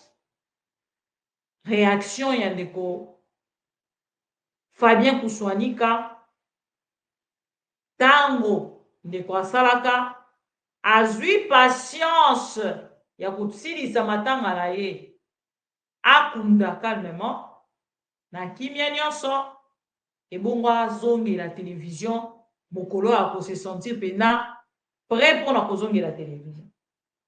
Mais juste cette petite réaction bandeko nanga eboti une autre réaction, et cette réaction nde choquinga moto abosani 10 minutes soki 15 minutes apesaki na kati émission na ye mpona koloba makambo nyonso alobaki sur liwa ya maman ya ndeko chéri ya ndeko Fabien aye na télévision azongi kaka mpona mwa petite réaction oyo ya ndeko Fabien Kouswanika. Lui qui parlait du frère, ce qui dit frère, a commis la Belgique. Ndekolanga moto soki akufeli, ata oye après 2 mois, okika kubumbama, opesa embote, o s'incliner na la photo à maman, soki ezali. Ndekola biso alobaki akoede ndeko Fabien. A commis la Belgique, na Félix.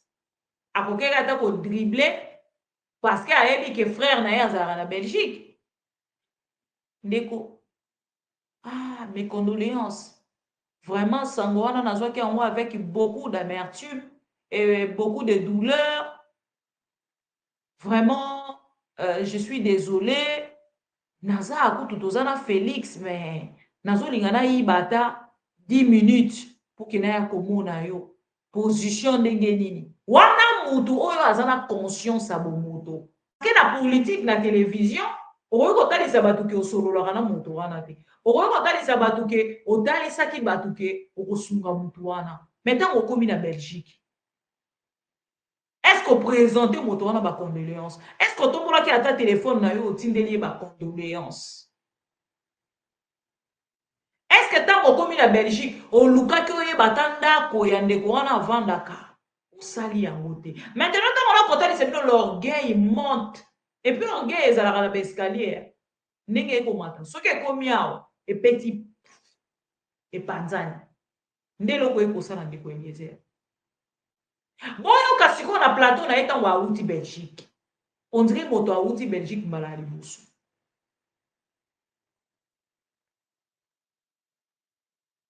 Wana outi Belgique. Akomika, moi j'ai même parlé avec les députés belges. Et j'ai même posé la question sur wana na pause café, hein. Na parlement te. Na pause café, y a parlement. Alors il faut filmer ngana mindele, batuba mona ata pour influencer bande kolanga baluba bambokati le kwa ngai. Oyo bakolandanga bazo moi complexe wana ke nazalaki et comme vidéo ye moko alobaka na biso aza mbokati na fingite ye moko mutu alobaka ngala rappeler kaka Pourtant, on a la moi et bien qu'on a la moi car à titre, il y a quoi intimider. Bambokate le roi Babiso. Bon, yo kasiko yo. Réaction nae après Belgique. Bon. J'ai vu au même moment, bango bato ape perdre batombo kia wana kwa takenga. Oui. Namoni même ndeko na ngai moko na poto que je respecte beaucoup, Fabien Kouswanik. Oui. Yep. Botala, accordement frauduleux. Accordement frauduleux. Bota niveau ça raccourci frauduleux. Na likambo bato ape perdre oya uti kufinga. Na likambo ya ndeko Fabien Kouswanika oya perda maman na ye. Donc Fabien Kouswanika esengela ki afana na part na ya lobake. Na ko réagir kaka soki bato ape perdre basisi ko réagir lokola mikolo yo Eliezer uti kufinga bango lokola bazo swana na ko réagir te. Lokola ya bandi azo pesa même mitindo qu'il ne fallait pas à réagir si cool. Donc toi tu peux parler quand tu veux. Ça c'est l'idée de pèse. Tu peux parler quand tu veux. Commenter quand tu veux, mais pas les autres. Connexion les autres dérangés. Bon limbisa. Bon raccordement. Est-ce que c'est accordement? Raccordement, pardon, frauduleux. Raccourci, frauduleux. Ndelo kona kolube. On dirait qu'on a accordement. Raccordement frauduleux. Raccourci frauduleux. On déconne sur sali. Sur le propos ou la réaction, la petite, toute petite réaction. Il y a de Fabien. Quand il y a l'obaki, de Fabien a droit. Donc il est le roi comme député. Lui, il a le droit sur tout le monde. Pareil avec Félix et Tshisekedi. Na comment aucun mois de Eliezer. Na comment aucun mois. Boyoka. Il y a qu'à tout ça là-bas. C'est toutes les émissions qu'on présentait. Tout ça, l'émission à l'équipe nationale. Tout ça, l'émission à Bandeko Flavien. Oh, Ndeko Flavien, Ndeko Flori. Tout ça, c'est ça l'émission. Moi, je pense que c'est tout ça qu'il faut mettre ensemble. Les gens aujourd'hui, ceux qui ont talibé à te béli, oh, vélo, vélo, il faut revenir sur ces images. C'est tout ce qu'ils ont à dire. Mais c'est à moi, le B-boy. Moi, j'ai vu un membre du PPRD rejoindre Nanga. Et les informations que j'ai eues, mais qu'est-ce que vous réclamez? Vous voulez revenir nous mettre sous tutelle Yaba Rwandais? Ce qui ne marchera pas. Même celui qui m'a écrit. Je lui ai dit ça. Parce que, moi, je ne sais pas. Parce que quelque chose qui m'a aussi dérangé, je vais ouvrir cette parenthèse que je vais refermer. Oui. J'ai vu au même moment, namoni même ndeko na ngai moko na poto que je respecte beaucoup, Fabien Kouswanik. Oui. Yepe, ye wana bimisi ya ye munduki atuti ngai. Claude Machala. Bon, oui, bato ape perdre bazawana ba onyo so wana jotan. Alors, maintenant je me suis dit, qu'est-ce qui a fait que même likamango ya ndeko na ngai Fabien na lobango ya longtemps. Aye ko lobango ka siko. Na bandi komitu na ba question. Parce que même dans sa sortie là, je me suis aussi posé la question. Ngai na kenda ko inventer le côté, je ne savais pas que mon frère avait perdu sa mère. Et ça moment yani. Je l'ai suivi, on m'a envoyé l'extrait. Yande Konangai a regretté qu'il n'est pas en mesure de venir enterrer sa mère. C'est là que je suis intervenu comme pour qu'on pâtir avec lui. Oh, ngai pena cause la peut-être que j'ai une difficulté en Belgique et place à Zali. Il peut émettre un avis. Je ne savais pas qu'il pouvait tourner. Nenga tourner wana place P. Tout ça la polémique. Moi, je ne suis pas dans des polémiques du tout. Et surtout pas avec Fabien, que je respecte beaucoup. Nako salangote. Mais là où j'ai trouvé aussi qu'il n'a pas été correct à Kouipe, Nabiloko avait un peu perdu. Je ne sais pas s'ils se sont appelés. Je ne sais pas du tout. Parce que là où j'ai trouvé un peu bizarre, quand il dit que moi je cherchais à ce que tout travaillait, c'est qu'il est faux et archi faux. Je n'ai jamais cherché moi Tambou. Je l'ai dit à la télé. Là où mon frère Fabien Kouswani Kazali a Yebi, je n'ai jamais cherché à travailler avec Fabien. Fabien m'a appelé un jour en train de pleurer pour me dire qu'il y a eu un prêtre qu'il a appelé, lui demandant ce que tu travailles ensemble. C'est lui, Fabien, qui m'avait appelé. Là où il est, il sait ce que j'ai dit. Mais n'a évité ceux qui se contacter parce que je n'ai pas compris. Il y a Betia, et Biloko, Ezo Kende, Neti, Ezo Balana, Ezo bien. Mais sinon, je vais lui demander pardon si je suis entré dans sa vie. C'est parce que je l'ai suivi et que je sentais peut-être qu'il y avait. Je ne menais pas pour me faire, me donner une valeur, d'ailleurs que je n'ai pas parce qu'il y a un villageois, il y a un poteau, puis il a bien étudié, et nous on n'a pas étudié. Et je ne l'ai pas fait pour que c'est un frère avec qui je n'ai jamais eu un problème. Oui, j'étais en train de dire, toi, tu commences.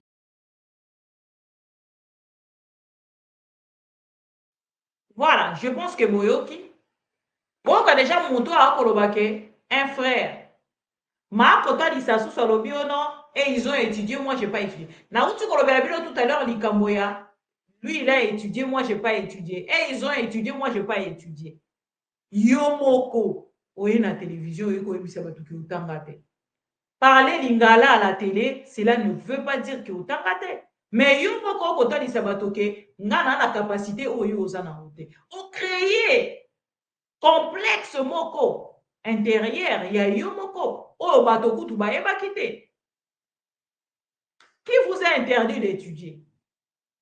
Est-ce que Fabien Zalaka, bisika ne kwa botamaka, questionnement. Yemoko kaka na kati ya makambo wana. Otumbi koto. Mokolo kosala ke batumba yo. Okomi kopesa batona te yo yaka ata le premier. Pono tumbanga po koto pe bazo tumbanga déjà. Koto pe bazo tumbanga yo solo lingo ya tumbanga le 3. Koto pe bazo tumbanga te. Oyo yaka koloba, otalaka liboso to otalaka sima te. Oyaka kotalisa peuple congolais que yo oza komba. Maintenant on va kotumba yo par rapport à ba propos na yo. Omesilana na yango ndenge obandaki. Yo lingi nani ya kokota bitumbo yo moko bibandaki oyo yebi moto na ngo makolo na yango. Biso bato to yebi moto na ngo te makolo na ngo te. To koya kokota ngo ndenge. Botala nene kweleza kako. Ye moko Ndekona biso Fabien na koloba na ye. Alobi eloko moko très capital na ko conclure wana. Pour moi la ningaka ba détail. Sorcellerie evandaka na détail. Sorcellerie ya var evandaka na détail. Ye moko aye kotombola yango a exposer yango.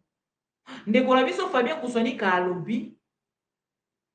Tango nga asali komba na nga. To tango to kosala komba. Croyant que tous ensemble, yozaki kolia na bango. Akosaki te. Ngana lobaka na bino yango awa. Eliezer azwi nyonso na maboko ya Kabila. Nakosaki. Quel combat Eliezer azaki kosala? Natali Sabino awa. Aloba na batoke bakanginga bakabila bakanginga. Lokuta Boika Sanji affaire à diamant. Peter Chani lolenge moko. Chibalabala, premier ministre, akangisa e. Mais nyoso kena na moto a Kabila. Nani aloba? Nani a telema pour qu'il a commenté? Moto mokote. Likabo ya kolia. Oko sala. Et alors abiso. Bibi, tu es trop radical. Maintenant, il faut quand même doser mon pied. Il faut savoir qu'il y a aussi des relations à protéger, ainsi de suite. Tous en relation. Politiquement, tous en relation, parce que vous êtes avec Félix et Tshisekedi. Moi, je ne suis pas avec Félix. Vous protégez vos intérêts. Moi, je n'ai rien à protéger sur les intérêts à Makamba Félix. On doit quand même se mettre d'accord. Vous voulez qu'on puisse faire la politique au Bino Bosala Kilobi. Nabana kokene koluka Maman Denise, lukelanga Maman Denise. Ngapena kele Maman Denise yambanga, ngapena voisina Maman. Moi, je ne le ferai pas. Malheureusement. Parce que Nzamba Sungi Biso, Misuso Tom Musutoye, YouTube un peu à la première heure, toujours attends moi 100 francs, ou eko permettre Biso que si pouvoir moi Félix et Kaka, na rola la nzalate. Na rozalata na moi $100.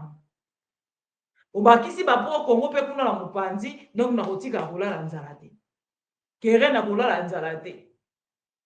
tokozanga miliki te tokozanga mungwa te tose contenter na yango.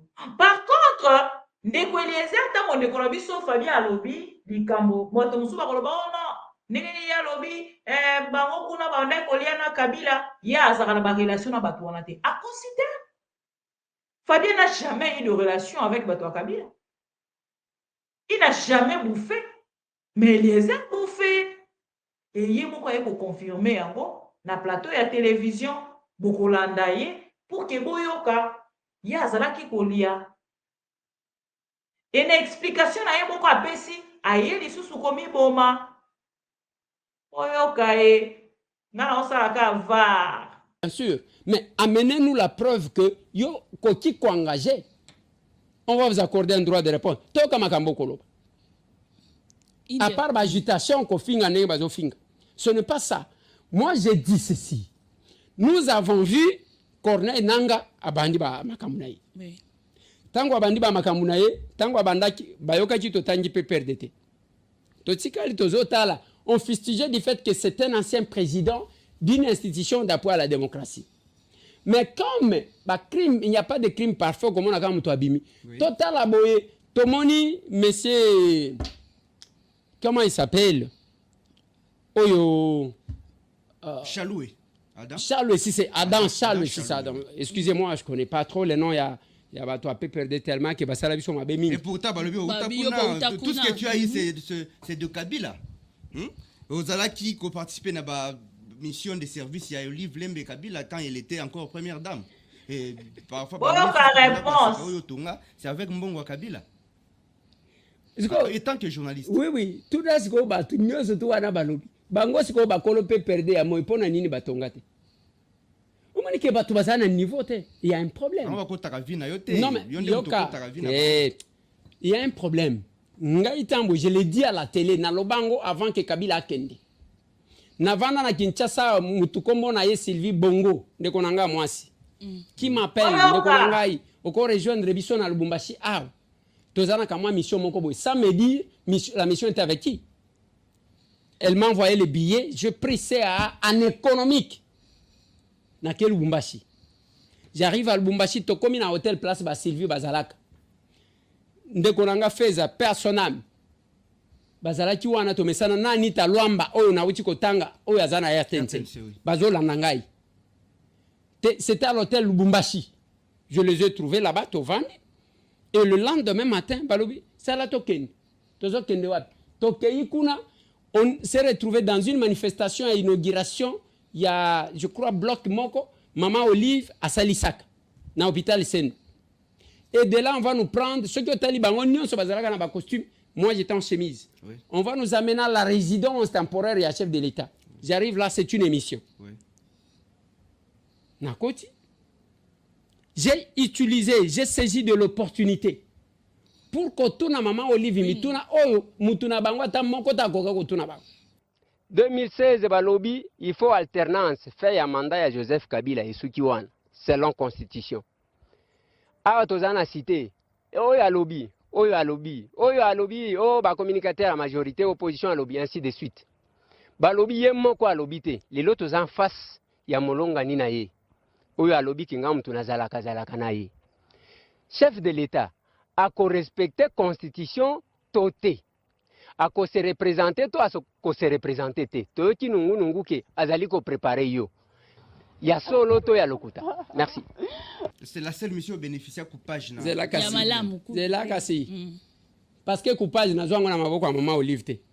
Na zwango na maboko ya ndeko nanga mwasi Sylvie Bongo qui m'entend qui a envie. Bayela ngambongo na enveloppe kaki. C'était 800 000 francs congolais. J'ai déjà dit ça, ce qui combien de fois.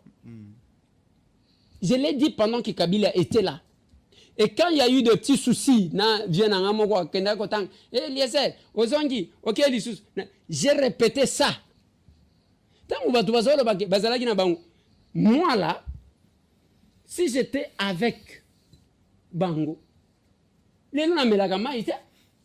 parce que ne fût-ce qu'une émission que j'ai tournée avec Maman Olive. Deuxième voyage, Tokena Maman Olive na Kindu. Tozala kana banani. Kaka na baniko nanga wana ndenge na zotanga bango wana. nazalaka na bango te mais akomi na deuxième voyage ndenge nini ezaka question nde tozalaka na bango mais bato nyonso tu wana babonga basomba ata banini soki ndenge nini te kaka nga oui tozalaka na Joli Dioka qui est à Télé 50 oui. Je peux citer bandeko o bakolanda ngai donc ce sont des menteurs. C'est pourquoi ils ne veulent pas que nous soyons là. Donc, devant la caméra, de les autres, noir sur blanc, que yo zala kana PPRDT, c'est ça. Non, mais ce n'est pas jamais été aussi. Il y a un bon Kabilate parce que d'abord, ok, admettons. D'abord, pourquoi les gens ne sont pas intelligents? Oliambongo Kabilate, Kabila d'abord avec quoi? Il y a héritage, il y a famille. Voilà. Kabila d'abord avec quoi? Avec facilité, hein? À lobby, hein? Kabila d'abord avec quoi? Naliambongo Kabilate, bon, admettons, c'est-à-dire Olia. Donc, tika makelele na télévision de Kweliezer. Tika koya ko distraire peuple congolais lukambo na yo na YouTube, okangi na fin du mois okangi si ozui ya députation, ozui ya député provincial, otindi États-Unis. Okota vie privée à batote, moko tuna aya na nini. Siko tango totala la photo oyo, parce que yo lobi qui dérangera yo te. Photo oyo moko elobelaka o nini oyaka na nini. Lelo okomi ndenge nini. Et yo moko tango okotala ba photo o mibale, olobaka ke yo saleli Congo nini de Kweliezer. Po yo moko bozaki kolia na Kabila. Ozwaki pe mbongo. Parce que ata soko zwi na nzela ya ndeko Sylvie, eza mbongo yo olie na sima ya Kabila.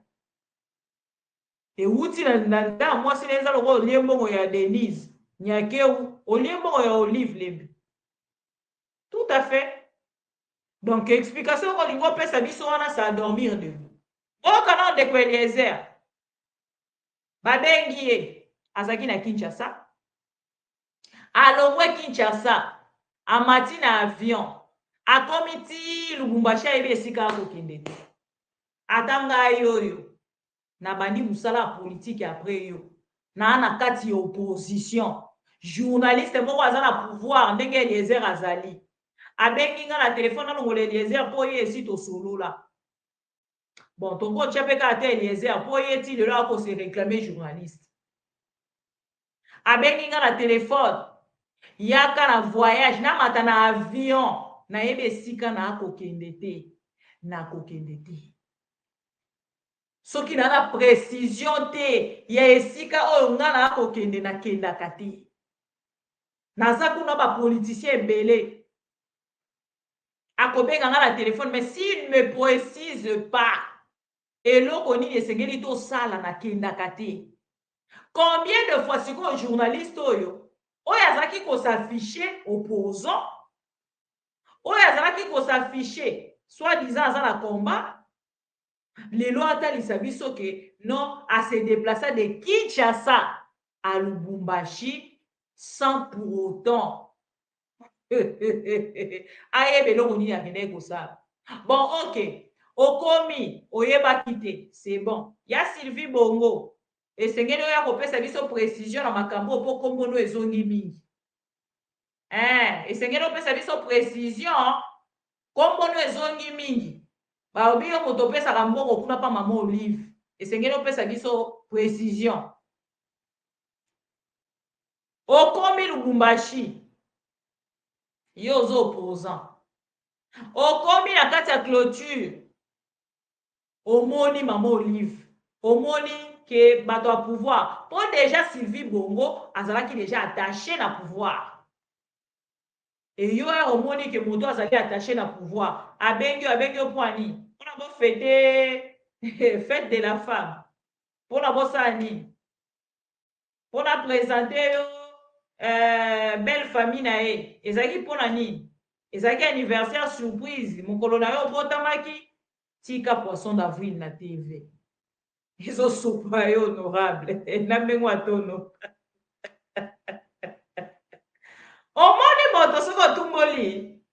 Et ceux qui sera motoka aboué. Si kon nzela ozo kende, eza nzelo moto akendaka koshite totalement. Parce que soki moto akomi komimona akomi awa, nzambe atiaka ye awa. Na sa makolo ya bato nyonso. Yango moto esengaka azala na si. Monoko ntango moto akufaka yango nde epolaka liboso. Po ya na lokuta mingi. Yo moko yoka moto azaki kotelema bo affiché opposant babengisi ya mati na avion donc baoyebisaka na telefone mata avion ya mati kende okotise bale badekole ok ale okomi Lubumbashi ok ale kita okiti ok talanga koto oyo ok omoni mama Olive mpona nini obalukaki te mpona nini obalukaki te non naza d'accord na yo te Sylvie nga naza na opposition okobebisa komba na nga c'est ça faire un combat alors botikela biso peuple congolais kimia omoni ndenge yo moko oye komisambwisa na makambo biso kutu toyebaki te yo moko oye kose-expose. Pourquoi? Parce que okomi awa coincé okoka koloba lisusu. Voilà maintenant. Amis téléspectateurs de AM TV, encore une fois, tu peux courage. Dans le biso Fabien, ou à faire qui maman nae. Oh, balingi basale lae. Accordement frauduleux pour la se victimiser dans likambo yemo kwa bandaki. Et heureusement, le biso pe Fabien a bombi langue na pochette. Il a posé son mot comme un homme et a continué chemin na ye. Lobi na landa ki ye émission ezei émission asalaki mokolo ali boso. Mais lobi na landa ki ye alobeli ne ku makambo ngote. Mais ye lobi alobeli yango. Le lobi tant mosusu ko landi émission na eti na suko ko yo tant mosusu alobeli yango. Lui il ne vit que de ça. Pour se faire une personne derrière le dos de gens. Il a fait ça avec Kabila et les gens, je pense que les gens de PPRD bah pour comprendre que Bato Belé basala ki kombo na sima Kabila parce que bango bazaki ko réagir. Et aujourd'hui bah c'est décidé ba réagir dans l'attitude na ye. Si a sala émission ti a komi na suka na yo ke sika moko tatangi Jean-Pierre Bemba na Jean Kemamba. Na yo ke sika moko tatangi kombo Jean-Pierre Bemba pe azali kuna nananga na yo ke sika moko tatangi. Jean-Pierre Bemba a droit à respect. L'ancien sénateur, les sénateurs à vie, l'ancien président de la République ne mérite pas le respect. Et je passe ici pour féliciter Bandekwa PPRD. Bote les malisou koleka. Ceux qui va au Kangabino, Nyon, Soba, Kangabino la prison. Parce que bientôt, ils vont tourner en fait contre vous. Pour dire que oh non, bino, n'engagez pas au commander. Hier, lui, il a le droit. Mais bino, ce que le comme nanga, balobi bino bozana nanga. Pourquoi? Pourquoi cette injustice? Bonne chance à vous, les jeunes PPRD. Et bon, continuez. Au salamosa, on a bino na sagesse, na intelligence. Parce que dans un projet, ce qu'il est en train de faire, en fait, Azo qui ne retourner projet, il y a ANER. Parce qu'il travaille avec l'ANER, ce n'est pas d'aujourd'hui. Yé, Bosolo, Baza Bakano. Il y a ANER. Donc, vous avez la prudent. Parce que lobby après lobby, Bakolongola, attaque, oh, ya eko sala bino, ya kotumbola bino pour que boloba, Bakobalola yango, et comme oh non, vous touchez la sûreté à l'État, au outrage au chef de l'État, au bino botangi ba M23 botangi nanga, voilà. Parce que les deux commis ceux qui otangi kala kumbo nanga bakangi. Et peuple congolais, soyez bien. On va se retrouver tout à l'heure. Merci beaucoup. Na bino nyonso. Na lingi bino mingi na lekisi heure. Na lekisi minutage. À tout à l'heure.